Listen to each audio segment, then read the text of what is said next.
welcome to Rise Up with Orion's podcast. Thank you so much, everyone, for joining our webinar and our podcast today. This is such an important topic, as many of you will soon find out if you are not feeling the burn yourself. But April is actually Financial Literacy Month, and I have one of my friends, one of my network. Her name is Laura Sexton. She is a wife, a mother of three, and she is actually a true success story herself, in which she paid off over $372,000 in non-mortgage debt over the course of 3 years, lit the fire within her, and she became a financial master coach trained by the Dave Ramsey organization. So today she focuses on coaching clients to stop paying for their past and starting to save for the future. I hope, Laura, I did you some justice. Yes. Welcome to our podcast today. Thank you so much for joining us. I am so excited to be here. This is such an important topic, and we're going to dive in, and I'm looking forward to it. Yes. So I know for myself this week and, tax day and all of those things, it always comes as a little shock. And also being, a mom myself and a full-time, employee and having my own business, there's just so much on our plate. And at the same time, we're kind of living in this world of inflation. Jump in there, and whether you want to start with your own journey or what are we doing? How can we help with this because of, this number one stress that we're probably all feeling right now? Yeah, I'm so glad we're having this conversation. A new Pew Research poll came out and said that the number one and number two things on Americans' mind right now are the economy and inflation. So we're having this conversation with the people that are here with us live and the people listening to the recording because this is a stressor that we're all thinking about. It's on everyone's mind. And I have to tell you, I used to live in a bubble where I didn't think about money. I didn't think about it. The bill came in, I paid it. Like I just didn't, it never crossed my mind. It never registered. And I was thinking about that this morning when I was hearing some stories about Netflix and their subscriber situation. If we sat down and wrote checks like we used to, right? We used to write a check at the beginning of every month and we'd go, okay, I'm paying this bill and I'm paying this bill and I'm paying this bill. If we were in a situation where we were sitting down and writing them down, we might be making some different decisions. But right now we're living in a plastic world where we just swipe, swipe, swipe, or Apple Pay, or one click to purchase and it's at our door in 2 days, right? Right. We're not being intentional. And that's why we're feeling all of this stress around us about money and inflation, because all of a sudden things are changing and we're like, oh, it's all out of our control. So when I work with people and when we have these conversations, one of the main things we have to talk about is what we do control and how we can control it better so that we don't have the stress and the anxiety.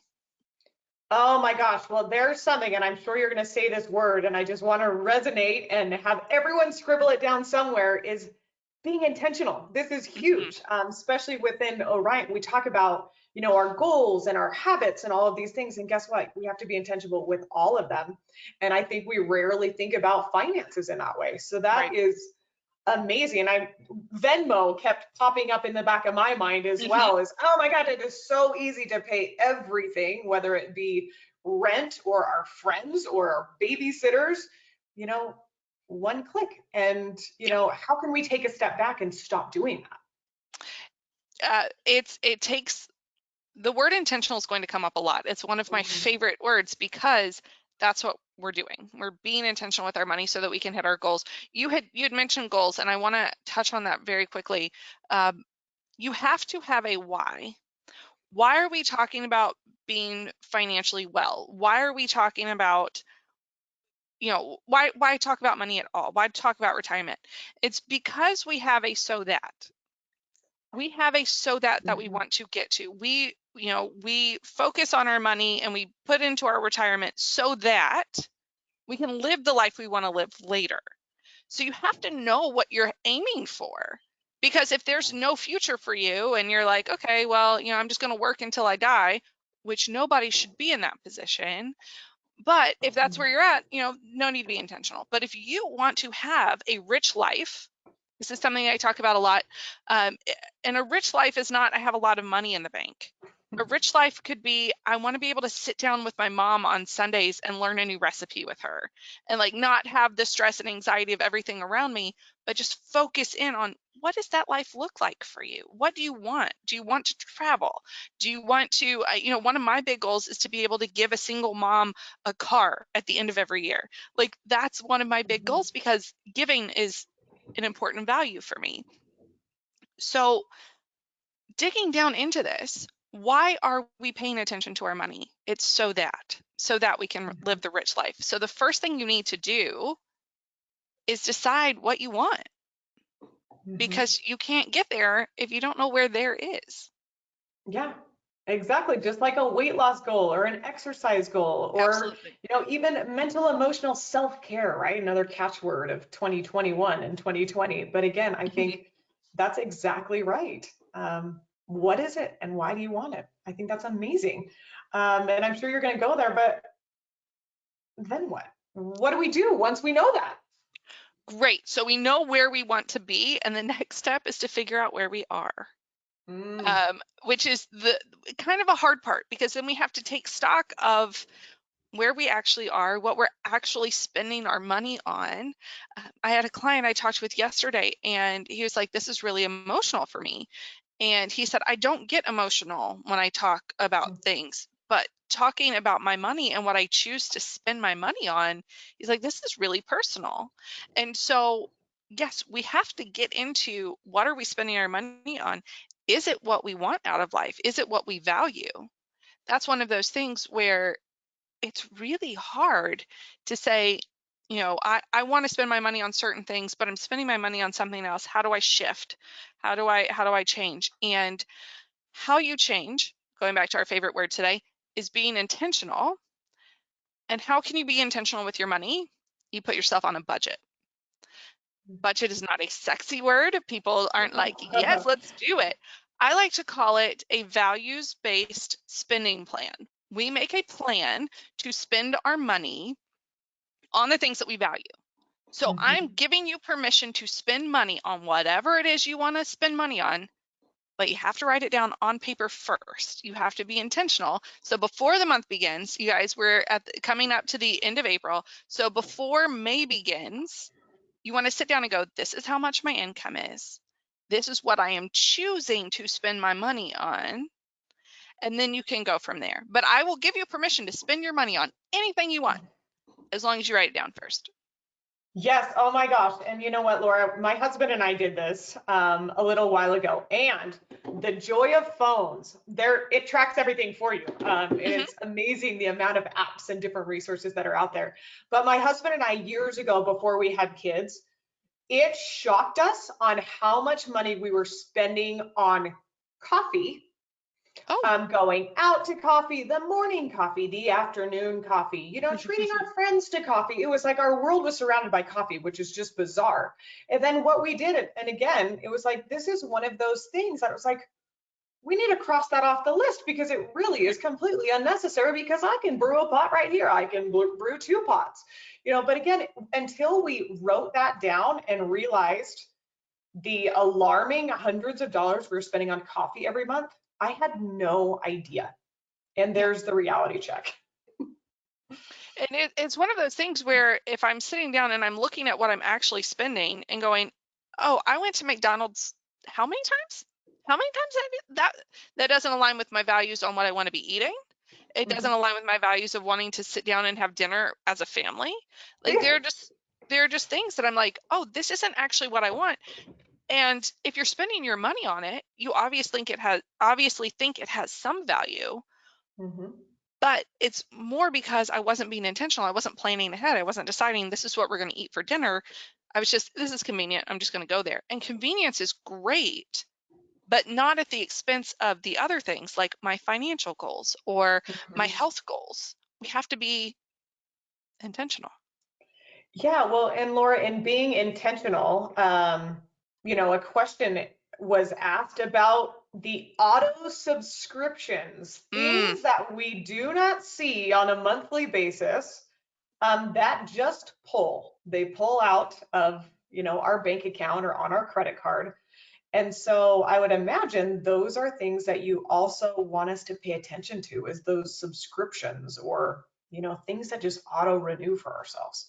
Those are your death by a thousand cuts. Um, Mm. fun story about subscriptions. My mother got remarried and she had a Hulu account. And when she was talking with her new husband, he was like, "No, I don't have a Hulu account." She's like, "Okay, perfect. I have one, no problem." Turns out, not only did he have a Hulu account, he had two. And so he was paying for one out of his checking account every month, and he was paying for one off on a credit card every month. And he was not paying attention because they just come out. He's like, "Oh, all of a sudden I have Yeah. less money. Okay, no problem. It's $6 here, it's $5 there, it's $15, whatever." It's these tiny little amounts, and we're like, "Oh, it's no big deal." But when you sit down and add them up, it could be a lot of money. I know for me at one point, my subscriptions were like $60. And I was like, I have to make a choice. I don't even watch TV. Like I don't have time. I have 3 children. I have a husband. I have a business. I have, mom group things that are important to me, but I'm still paying for all of these things. And Mhm. it's one of those situations where, go back to the beginning, if we sit down and write it down, we're going to become Mhm. more aware of it. And if we said, "Okay, would I be willing to write a check for this? Would I be willing to pay for it?" And it could be a situation where, like, well, I bought Apple because I wanted to watch Ted Lasso. So I had this Apple subscription. But the cool thing about these subscriptions is they turn on and off very easily. So Ted Mhm. Lasso season's over. Great. Let's turn off that subscription. And then when season Mhm. 2 starts, we'll turn it back on. It's not it's not the olden days where you had to have somebody come out and hook up your cable, and it's none of that anymore. It's super easy to make those decisions in the moment and say, "Okay, for this season, I don't need that. Turn it off." Mhm. And when you want it again, turn it back on. Yes. Oh my gosh. And think about the number of things we all turned on once the pandemic started. Yes. Our lives changed. Technology took over. We were spending so much time together with our families in our houses. Many of us were. So again, I know there's no question. We upped our internet. We upped Hmm. our, all the fun things to keep us sane. But the reality is I know we didn't turn some of them off. And, there's a little breath of fresh air that maybe we're coming out of this and we're still paying for Right. And it's a choice. And you it. can Hmm. say, "Well, I decided a long time ago I was going to do it, so I'll just continue to do it." If you Hmm. wouldn't do it again today, stop doing it. If you wouldn't choose Exactly. again today to move forward, it's like that with boats. If you have a boat and you've decided that, "Hey, I would not go out, I don't use it, I would not today choose to go out and buy a boat," it's time to sell it. If Hmm. you would not choose today to go out and buy, a rental property, but you have one, and it kind of makes you money, sell it. These are not forever life changes. You can go out and get another boat. You can go get another rental property when you are ready. But Hmm. when we are stuck in these opportunity cost moments where we're like, "Well, it's already there." So no, if you have to be smart about what you're doing. If you wouldn't do it again, stop doing it. Hmm. Cut your Yes. losses and move on. Intentional. One more time. I think it's so great. And Laura, on this podcast, we do talk a lot about change. We talk about a lot about how change is very hard, and our brains are Yes. really hardwired to prevent change. Yes. And so again, I think, I love your steps of identifying your why and then writing it down, because again, change is hard, and those are baby steps to get to where it is that Mhm. we're hoping to get. So I think those are amazing baby steps. And I'm sure there's more. Yeah, well, I'm actually really glad that you said that change is hard, because um I operate a little differently than the typical, normal person, in so much that I am completely debt free. I don't have a FICO score. I am an indeterminate because I don't have debt. And I've chosen to live my life this way because I want to be the only person that tells my money what to do. Nobody else tells me what I can and can't do. So I have this freedom, right? But the people that I work with who are in the process of making this change, they say, well, that's really hard. It's really hard to Mhm. change because we've been conditioned to FICO, FICO, FICO for 40 years. And to make the change, and I had somebody just the other day say, well, changing to a debt-free life is really hard. Mhm. And what I told them was, you're going to have hard in your life. You have to choose your hard. So yes, changing your mindset around money, even if we're not talking about being completely debt free, changing your mindset around money, going from scarcity to abundance, that's hard. Going from, like a YOLO lifestyle to I'm being intentional and I'm going to save money for my future, that's hard. Mhm. But it could be hard right now to change from YOLO to, you know, to saving for retirement. Or it could be hard later when you want to retire, but you YOLO'd yourself into still having to work. So Right. choose your hard. When do you want life to be hard, now or later?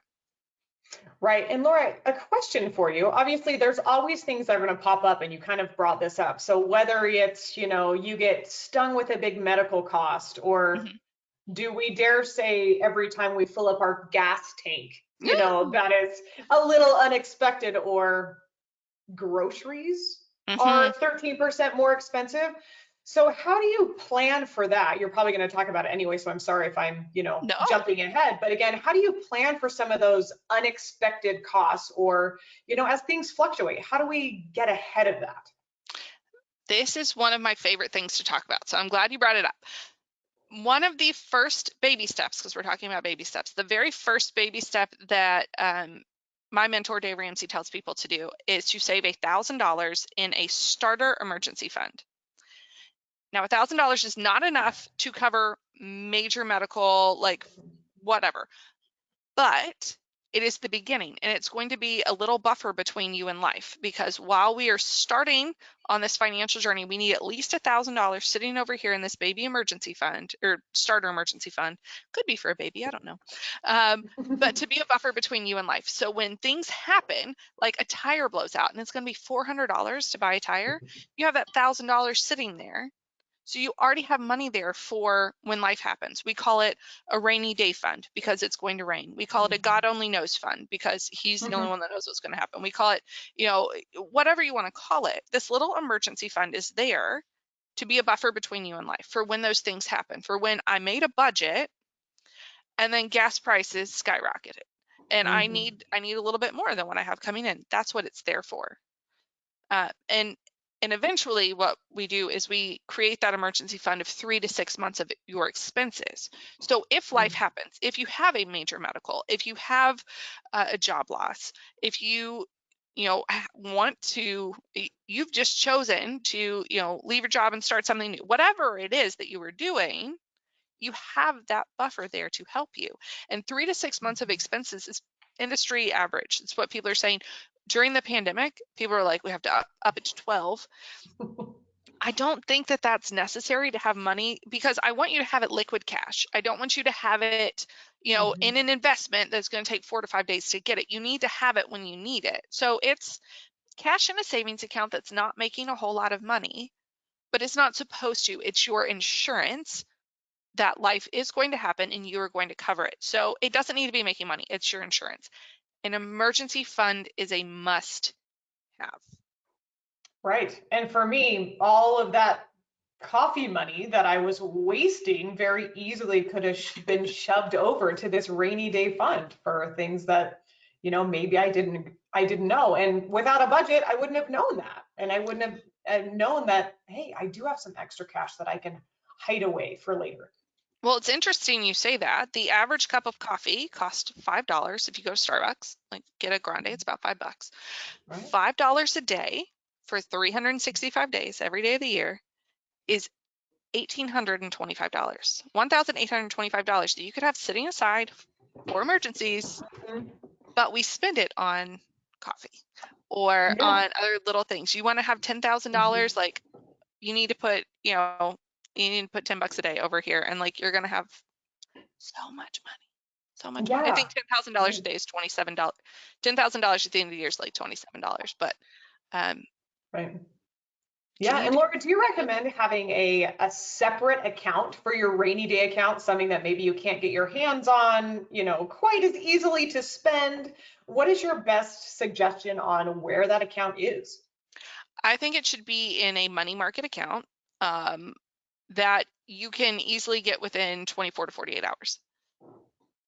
So Great. I personally have mine set up. It's my just I have a checking and a savings, and it's just in my savings account. That's where I put money aside every month. I put money aside for my car insurance. I pay that once a year, so I get a discount.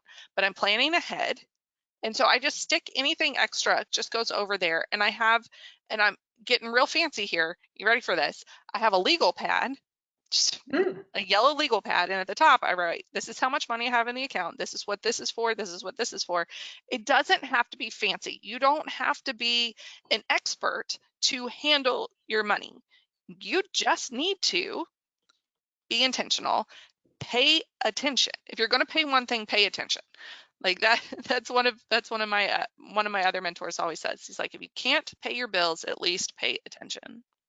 yes, absolutely. And, most individuals who are on this call have at least an income coming in, whether it's the employee that Mhm. Orion works with or their spouse that's working with. So hopefully everyone has some sort of income. And I know that is one of we have to have that in order to build and change and all of those things. Am I right?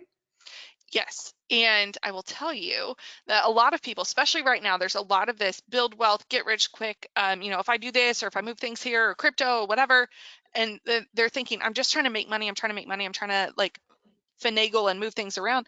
Your greatest wealth building tool, your greatest wealth building tool is your income and what you choose to use it for. Because you, throughout your lifetime, are going to make more money than any investment could for you. And your investment can't even work until after you've made money. Hmm. Yeah. Got to have fuel to put into the engine, right? Or the car's not going to Absolutely. run. I mean, it's going to be really expensive fuel right now, but it's okay. That's an unexpected expense, and that's okay. I mean, Yes. we're all living that nightmare. But something along those lines that I'm thinking about, and I'm sure you're hearing a lot of these as well, is yes, gas is 18% more expensive than it was in February. Hmm. But I was also reading that people are filling up half as much. So again, talk about adapting and talking about being intentional is we don't want to be stung at the pump. So we're changing our behaviors to help with that. That's just We're one being example, and I'm intentional. sure you've got others. Yes, it's one of those things where, okay, I know that I have to run some errands. There are some things I need, right? Like I'm a mom. I'm going to have to go to Target to get diapers. I am going to, because my children are very little. All of them are very, very little. Um, I'm going to have to go to Target. I'm going to have to go to the grocery store. I'm going to have to drop my kids off at school. Can I do those things all at the same time? Can I drop one off at school and then right next to that is Target and right next to that's the grocery store and then I come home, as opposed to, going to drop off, Mhm, coming home. Oh, I forgot I need to go to Target, and going to Target and coming home, and oh, I have to go to the grocery store, so I go do that. So instead of doing all of the things whenever I feel like it, I'm just having to be a little bit more thoughtful, a little bit more intentional to do it all at once so that we're not going out and spending all that. And it's, the same with groceries, right? You said earlier grocery cost has gone up like 13%. I I live in California and there's a new tax on pork. So bacon has gone up like skyrocketed. So it's so much more right. expensive for bacon. And it's like, okay, what am I going to choose to purchase? I'm going to change what I'm purchasing. Maybe I'm not getting steak all the time. Maybe I'm not getting bacon all the time. Maybe, Mhm, maybe we're having meatless Monday. I don't know what it is, but we're meal planning. We're making mhm, decisions ahead of time and saying, okay, this is what I'm going to eat on this day, and this is what I'm going to eat on this day, and this is what I'm going to eat on this day. So when I go to the grocery store, mhm, I have a list. This is another cost saving, huge cost saving. Take a list and don't buy anything that's not on that list, mhm. which is hard to do because we live in a society where I just go get whatever I want. And like going back to that YOLO mentality, what going and getting whatever I want at the grocery store, is that fitting in with my wellness plan? My Mhm. nutritional plan? Is that fitting in with my financial plan? It doesn't sound fun to have a plan, But I'm saying this as a person who, back when I started my financial journey, it was 2016, shortly after my daughter was born, that I got knocked over the head. My husband was like, "Hey, we're filing bankruptcy." And I was like, "Hold up, wait, what?" It just blew my mind. I had no idea. I was not good with money at the time. Cut to, 6 years later, and I love making budgets. I actually have a business making budgets for people. Like, it's so fun. And it's just a change of mind. It's saying, okay, I'm not any good at this, so I'm not going to do it. Changing your mind to say, I have to be good at this, and I'm going to choose today to change my life. And so Mhm. I'm going to get good at this. And then it just becomes fun because you're looking at things, doing debt payoffs. Like, that can be so fun. Like, how am I going to celebrate hitting this next financial goal? My family and I, whenever we hit our next financial goal, like, we have a fancy restaurant that we like to go to. It's not really that fancy, but we call it the fancy restaurant because Mhm. our kids don't get to go there very often. And so that's our fancy restaurant that we go to and we celebrate. Yeah. And I think the rewards are so important. And Laura, you brought up a couple of things. A, you have a lot more self-control than I do going to Target because I am in and out at $200 no matter what. So same thing with groceries, the impulse buys. So one of the things that I'm hearing you say is there's got to be a little self-control, or maybe a lot of self-control when you are setting up a budget and trying to stick to a budget. Yes. Self-control is key.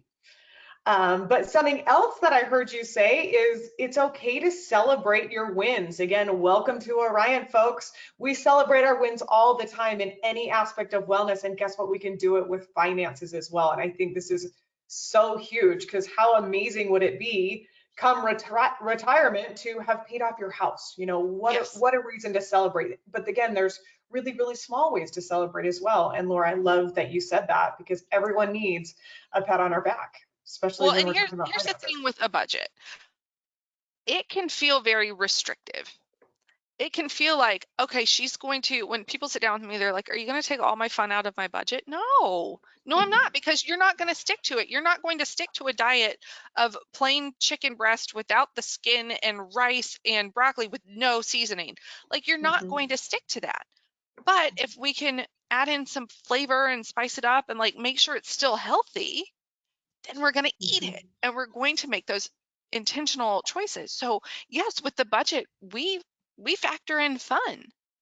We mhm, factor in, I'm going to have a beach day, so I'm going to make sure that I have money to, take whatever kind of awesome picnic lunch I want to take to the beach and go and take a day off of work.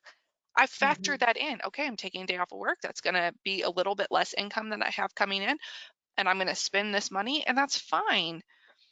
I think it's really, really important to realize that your budget is not in control of you until after you tell your budget what your boundaries are. You are the one who sets your parameters. You are the one that says, this is what I am choosing to spend my money on. Budget, keep me on track. mhm, That's what it is. It's you saying, this is what I want, and I'm giving myself these healthy boundaries. That's what all your budget is. It's a healthy boundary. Laura, how often should we look at our budget and kind of reevaluate? For me, I crossed off, my coffee budget. How often should we be looking and reevaluating that and kind of seeing what changes need to be made, if any? Your budget is not a set it and forget it. Your budget is going to change every single month. You could have a birthday come up, an anniversary. You could say, well, in June I get my oil changed. These are things that are going to come up, things happen. So at the beginning of every month, you need to sit down and go, what's the same? What's different? If last month we went over our gas budget, I'm gonna have to up it this month because we know those prices are going up. My grocery budget, like, I didn't have enough. I wanted to spend more on food. So I'm going to increase that budget every month. At least is how often you should do it. I actually check my budget 3 times a week to make sure that I'm staying on track because we are at a different place where, the only bill I have is my house payment. Like, that's the only bill I have because I'm completely debt free. That's the only thing I have to pay, I guess I should say. Um, Mhm, so, okay, that's done. What else do I want to spend my money on? And then I have to go and look, like, I have these other categories that I want to spend money on. but I have a budget. I don't go over Mhm. that dollar amount. So if it's going out with my girlfriends, perfect. I have this amount of money for that. And when that's done, I need to know that that's done, as opposed to, yeah, sure, it's fine. Because Mhm. it's not fine to go over, because if you keep going over and keep going over and keep going over, you're going backwards. Mhm. Yeah. And I think you're also saying that it's a process as well. We're looking at it on a monthly basis, and it's not going to be 2023 when we're all debt free. It's not a reality, because everyone's situation is different, and that's why you do what you Yep. do, to help people with that. So again, knowing that it's not a turnkey deal, it's not a one size fits all model. hmm It's very, very different for everybody. That's why they call it personal finance, because Mhm. it's personal to you. It's what you choose. That's why I don't make budgets for my clients. We work together on them, obviously, but I Mhm. don't set your budget because I don't know what your values are. You have Right. to set it based on what you value, what your family wants. I had another client that I sat down with, and we were looking at their budget, and I was like, if it were me, I'd sell this. I'd take this. Your child's no longer going to gymnastics class because that's not important to me. But for them, they have a child that's in elite gymnastics because she's very good at what she does. So obviously that's important to them, and they're going to keep funding that. So I Right. can't decide for you what you are going to do, because if I did that, it wouldn't be your boundaries. It would be mine. Yes, exactly. And who do you bring into your circle on that? I think, everyone can set their own budget, me and my spouse, and, starting to teach Mhm. my kids about money as they grow into that. But again, who should be in your circle to budget, if anyone? It's really up to you who you choose. And we get to choose, and this is the exciting point. We get to choose who gets a vote in our life. And so you need to decide who gets a vote in this area of your life. And by doing that, you say, okay, for me, it's me and my spouse. Me and my spouse make our budget. I also have a financial coach. I am a financial coach. I have a financial coach. I believe in it that much. So I meet with her quarterly, and I say, okay, this is where we're, are we still on track for the things that we want? And she keeps in mind, what are, what are your goals? And I'm like, oh yeah, this thing that we've kind of started moving off the path that's not towards our goal. Right now, um, we have a very specific dollar amount in mind for the end of the year. And so that changes the amount of money that we're spending on going out to eat, because I have this other thing that I really want. And if I Mhm. really want it, I have to give something up. I you can't have everything at once. You can have everything you want, but not all at once and not right away. Right. Yeah. And I think what is so great about what you're saying too is a lot of the time when we think finances, it's pounded into our head: retirement, retirement, retirement, Mm, retirement. And yes, you brought up retirement and I brought it up, but again, that's not where many of us are at this time. If we're mhm, just trying to pay off debt, retirement seems like this goal that is so far away that we can't even get there. So again, I think that's, an amazing thing to bring up. And you're also not pounding investing in the stock right. market and bonds and mutual funds and diversifying your panel. That's not what you're talking about. And I think it really brings it down to, the real world level for so many of our listeners, Mhm. that it's human, it's us, it's real Yes. life, it's day to day, which The is, person I the person appreciate. that will make you wealthy is the same person looking back at you in your mirror. And the Mm-hmm. choices that that person makes, that's what's going to make you wealthy. And you brought up retirement investing, and we've talked a little bit about debt, and I'm just going to talk about um, becoming debt free, because it's the thing that really lights up my soul. Like you said in my introduction, I paid off $372,347 of non-mortgage debt. To the I was penny, she knows it. She knows Oh the actual yes, dollar amount. I have it on my other desk over here. I have a post-it note with that number on it to remind me to never go backwards. I will never go there again, because the weight of it was so overwhelming. And that's why I do what I do. That's why I call myself a debt elimination specialist, because I Mhm. help you get out of debt. and get out of debt Yeah. quickly. On average, the people I work with get out of debt in anywhere between 12 to 24 months. And it's Wow. because we're being very intentional. We're pulling Mhm. back in some areas. Again, not getting rid of the fun. I still want you to Mhm. have fun, but saying today, I'm going to choose who's the master of my life, not MasterCard. MasterCard doesn't get to tell me what I do and do not spend my money on, right? So I uh, working on this, deciding, okay, who's going to tell me where my paycheck goes? Who's going to tell me what choices I do and do not get to make? Do I want to continue? When I started this, I was making $1,200 a month payments on credit cards. Mhm. It's not my Yeah. car payment. It's credit cards. Mhm. $1,200 a month on credit cards. That's money that I Yeah. could have used to do a number of different things. The average car payment in America right now is right around $580. Mhm. If you invested $500 a month into the stock market on an average performing stock from the age of 25 to the age of 65, so 40 years, that would be over $5 million. But you're choosing to have a car payment. You're making that choice. You're saying, no, I'd rather have a car payment. I want this car payment, as opposed to $5 million later down the road. Right. So Yeah. that's like the mindset shift for me. I was like, oh my goodness, why am I paying this much on this car that, one, I don't even like? I got it because I thought other people would think I was cool, right? Yeah. I had a really awesome sports car, and I was like, look at how pretty I am with my top down, and like, it's amazing. And it was just eating away at the money. I Mhm. had to work extra shifts to pay for the car. Yeah. Like, and so when I finally decided that, oh my goodness, I'm making all these payments, and this other person, the bank, gets to tell me what I do and do not get to do with my money. That was the day I Mm. was like, no, no, no, I'm master of my own life. And in saying that, there was a large study of millionaires done. It's the largest study of millionaires ever done in North America. It's over 10,000 millionaires. Now, keep in mind, to be statistically significant, 1,000 would have been fine. But they did 10,000 millionaires, and they found that 97% of millionaires believe that they control their own destiny. So Hmm. the day that I chose, I said, I am in charge of my life from here forward. That's the day I set myself on a path to be a millionaire, to Right. retire a millionaire.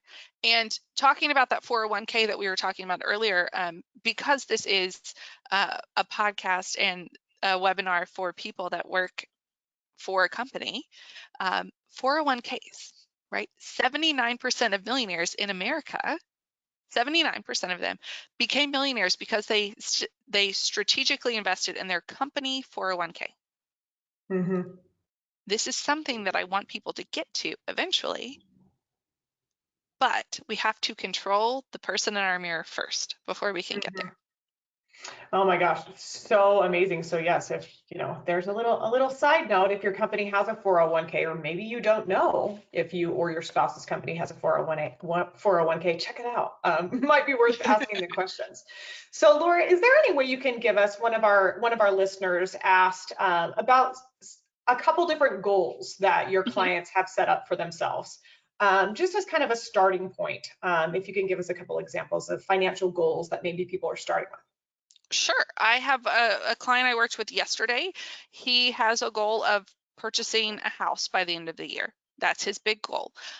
For me, last year, my financial goal was to take my family to the Disney resort in Hawaii. Oh, nice. That was amazing. But let's, even if it's not that, that's a huge financial goal. Maybe your next financial goal is just to get on a budget. That's okay. Mhm. That's a great goal. Yeah. Maybe your financial goal is to get on the same page as your spouse with your finances. That's a really good one, because money fights and money problems are the #1 cause of divorce in North America. So get on the same page. That's an excellent goal to have for your money. Maybe your financial goal is to pay off all of your debt. Maybe your financial goal is to set aside that 3 to 6 months emergency fund that we were talking about. Maybe your financial goal is to be a millionaire by the time you retire. Maybe your financial goal, just if it touches your money, that can be your next financial goal.